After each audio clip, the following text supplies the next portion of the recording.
If you are experiencing foundation issues, get a free estimate from Ox Foundations. Coach Adam Fossett joins us this morning from the B.B. Comer Tigers as the Tigers get set for their season opener a week from tomorrow night against the Childersburg Tigers. And Coach, good morning. First day of school. Yes, sir. Yes, sir. First day of school. You know, half the kids will be here today, so looking forward to it. Looking forward to seeing them and being able to get back to some sort of normalcy with the school day and things like that. So. We're excited about it. We've been, as teachers and administrators, we've done meetings for meetings and things like that. But all necessary stuff, all stuff as far as just, you know, the typical day. The typical day is not what it used to be. You know, we have one-way stairwells now, one-way hallways, social distancing, mask, and things like that. So. You know, and there's 1,000 questions. There's I never thought, you know, I have to be stationed in the front of the school this morning by 7:30 so that I can do temperature checks of students. And if you told me 17 years ago when I started doing this that you would have to take temperature, probably need to check your temperature. Yeah, you know. So it's all you know, unprecedented times and times where. You know, there's no how to run a school for dummies book out there to during a pandemic to go by and read. So you know, it's a lot of unknowns. You know, hats off to administrators from the state level to the local level trying to figure this out and trying to traverse this. And at the end of the day, the funny thing about it is at the end of the day. We're all, somebody's going to be upset about some part of it. You know, we're not going to be able to make everybody happy. We're not going to be able to be right in everybody's eyes. Mm-hmm. So, but I know that our leadership at the CO, you know, they have the kids' best interest at heart, and they're trying to orchestrate this thing to the best of our abilities. So. Again, we're looking forward to having them back on campus and getting going. Let's talk football this morning.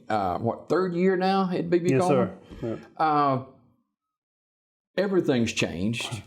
Everything's topsy-turvy. Mm-hmm. You're a week away from the opener with Childersburg, whom you hadn't played in several years. Right. Yeah, you know, we're a week away, and, you know, games start tonight. So week 0 starts tonight for some teams. Some teams will play tonight, some teams play tomorrow, and that kicks off the season. So, you know, you hold your breath. You're thankful for every day that you're on the field.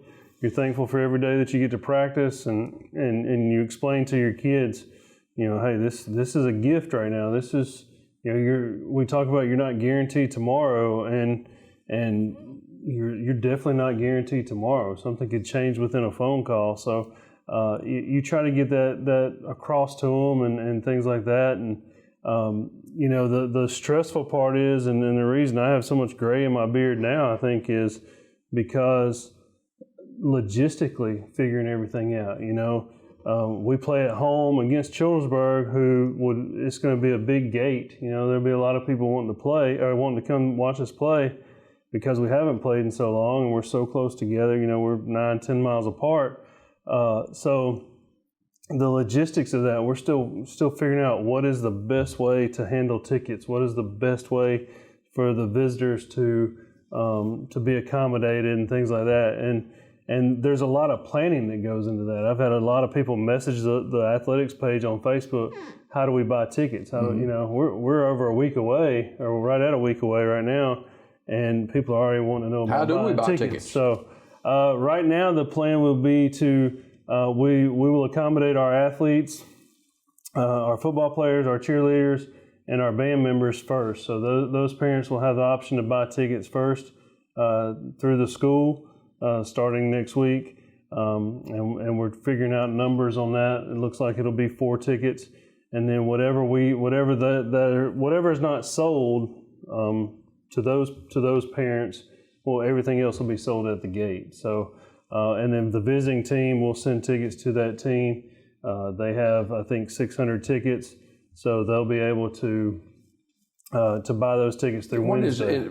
50% capacity, or what is it? We're at 40%. Okay. So you're looking at about for the stadium here for us. You're looking at about 1,600, and that's a blessing for us. You look at Winterboro down the road, and they just issued 100 tickets to the visiting team and 100 tickets to the home team. Wow. So you're talking 200 fans in the stands, and that's tough. And you look at if you were at or you saw the Winterboro game, Winterboro game last year, it was packed. I think their gate was almost $10,000. So you're talking a lot of people. It was shoulder to shoulder, standing room only, great atmosphere.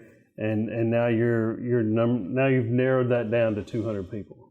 When do you head into game week planning? Or are you already there? We're pretty much there. We kind of secured.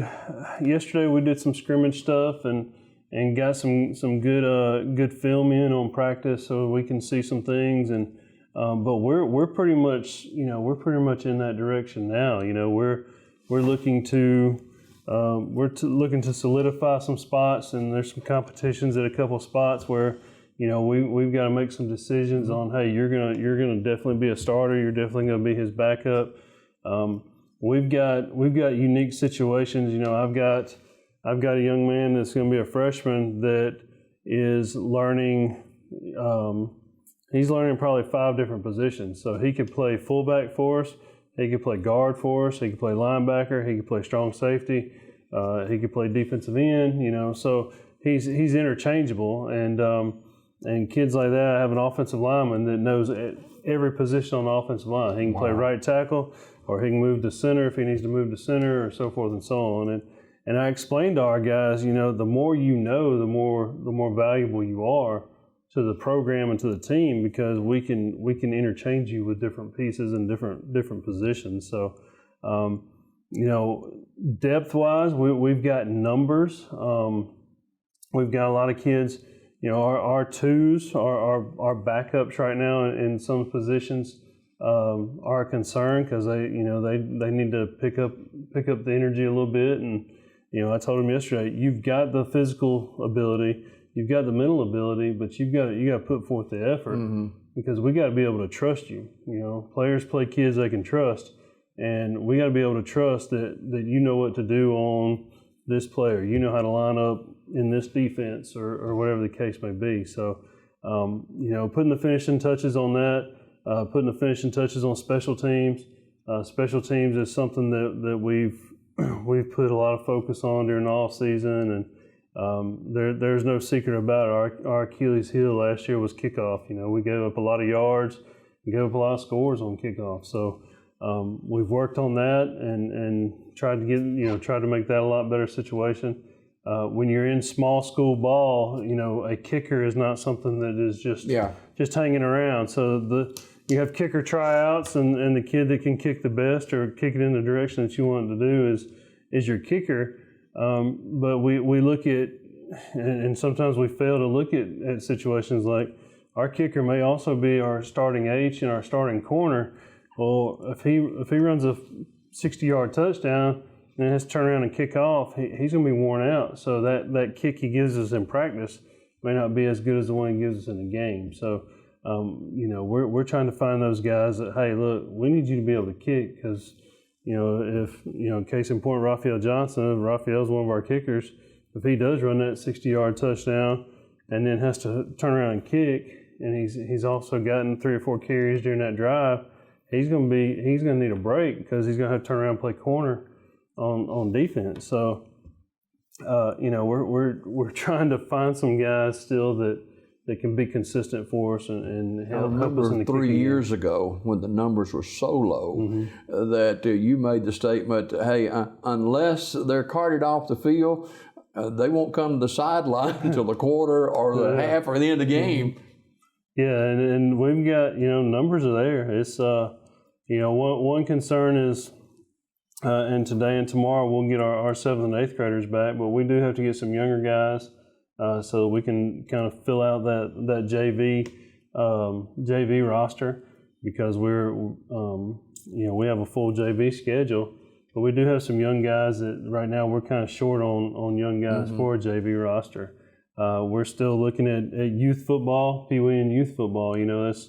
That's run through Comer Youth Sports, and we've had 2 sign-up dates, and we're right at 7 players for youth and 7 players for Pee Wee. So, and all the systems around here. I know Sylacauga and Fayetteville and Chillsburg, they're all having issues with numbers, and we kind of expected it to be low turnouts this year. But if we're able to have a team, we'll have teams, and we'll play games and justify that for the young kids, because that is the feeder. That's the future of the program.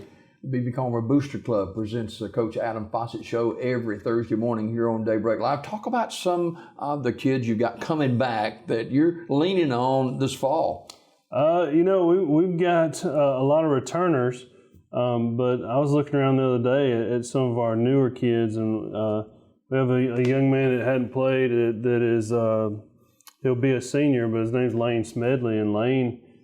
He's picked up at receiver and plays some DB for us and stuff like that. And Lane's just a very, very tough kid. He gets after it. He understands the game, and he's been a great asset to us. And comes in, and he's one of those kids that can play a couple different positions. He has a motor. You're never going to question his efforts and his ability. He's going to give 100%. And he kind of brings a lifeblood to our guys that we kind of didn't have. So Lane definitely does a good job for us, and then returning wise, we rely heavily on seniors Raphael Johnson, Jacob Price. Both of those guys are leaders for us, and we have high expectations for them to be leaders and to be examples for our program. Obviously Devontae Carmichael is at the helm at quarterback. Devontae is pound for pound the toughest kid I've ever been around.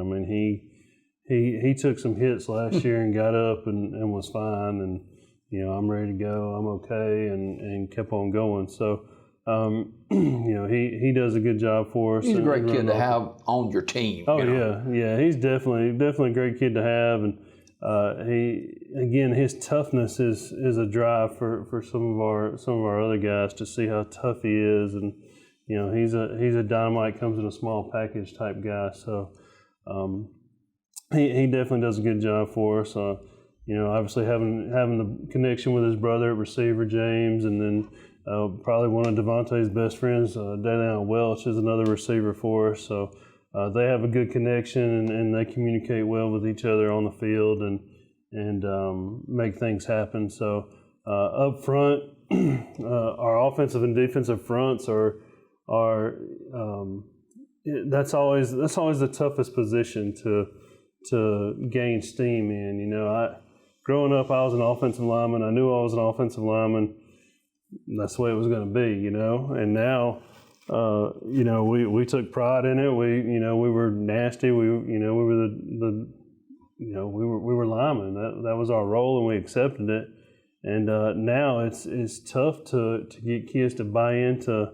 Yeah, I'm a lineman. I'm going to block every play. I'm not going to get my name in the paper very much. I'm not that going to spotlight, Coach. Yeah. It's not that spotlight thing. So, I've kind of taken with Coach Strickland, and we worked the offensive line together, and just getting back to my roots has been fun as far as just getting after it and getting in the trenches with them. So, we've taken some pride in that, and I feel like we've improved in that. But we've got guys, Hagen DeLee, Zach Carpenter, some guys that started for us last year that are kind of anchoring that down. Corey Anderson does a good job leading that group and communicating up front. Brandon Blankenship's playing center for us right now. And then we have a 9th grader, Chris Wilson, that's playing right tackle for us. And you throw in Drew Hallman, who Drew's that kid that can play every position. Mm-hmm. He can play center, guard, tackle, it doesn't matter. He knows them all, and he's pretty good at all of them. Explained to him yesterday, man, you may be the utility guy. You may play a series at tackle, and you may go in the next series and play center, and the next series and play guard. And if I can spell some guys and keep some guys fresh, then that's what we'll do. So, and he's accepting that role, and that's the key at any position that we have is accepting your role and accepting, your responsibility. And that's one thing that we've gotten better at is, for the kids to understand, all right, if a lineman false starts, then everybody suffers from that. If a receiver drops a ball, everybody suffers from that.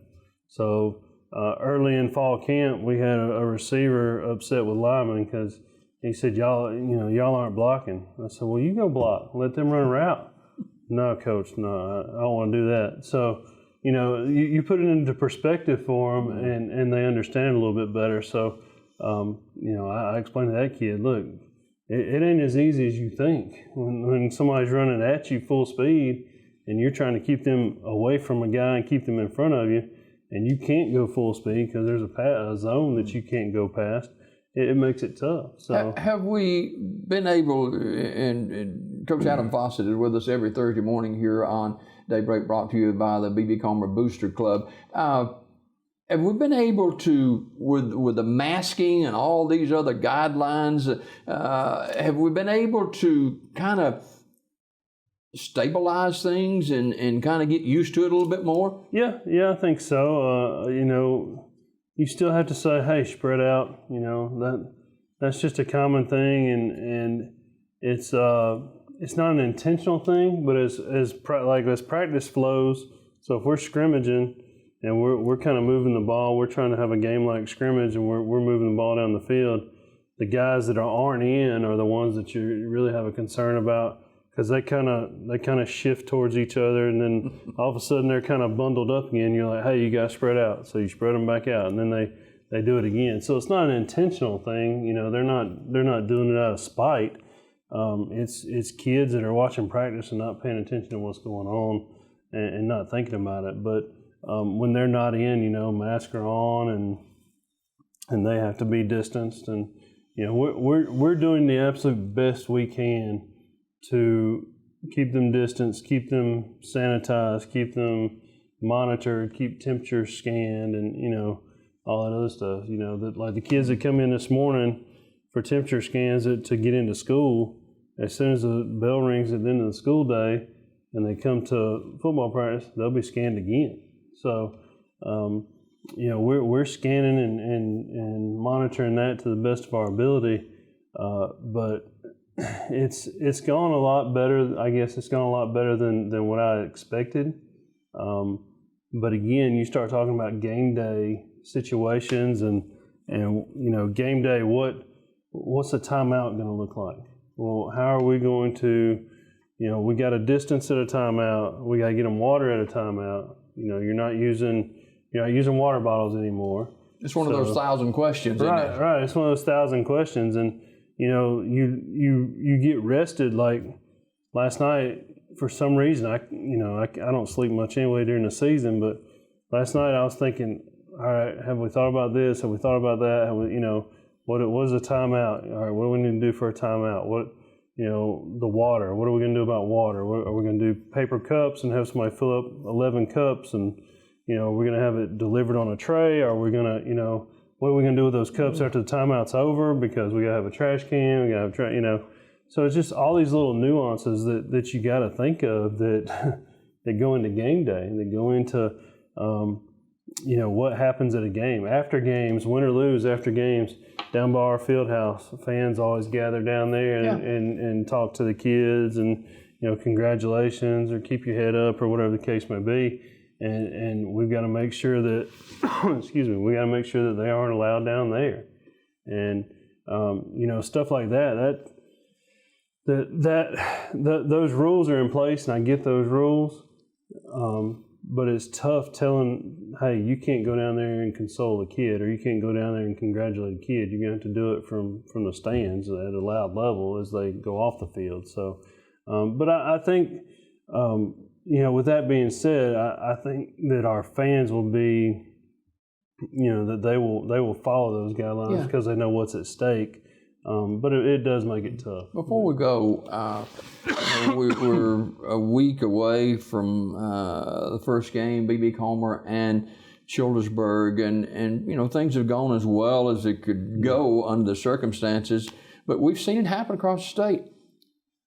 One positive test, one phone call, it can all come crumbling down. Mm-hmm. Yes, yeah, it's you hope and pray that we get the games in and that we get to play. And for me, every time my phone goes off, I cringe before I even look at it because I don't know what it is, or every time the principal sees me and says, "Hey, I need to see you for a minute," you're like, "Oh gosh, what's happened? What's going on?" So, and it's tough to move forward like that, But we're going to move forward. We're still preparing. We're going to prepare to play, and we're going to be ready to go when that time comes. So. Well, antacid sales are way up. So. Yeah, that's right, no doubt. Coach Adam Fossett, the head football coach and athletic director at B.B. Comer, brought to you by the B.B. Comer Booster Club. Coach, we'll see you next week. Sounds good. Thank you. More Daybreak right after this.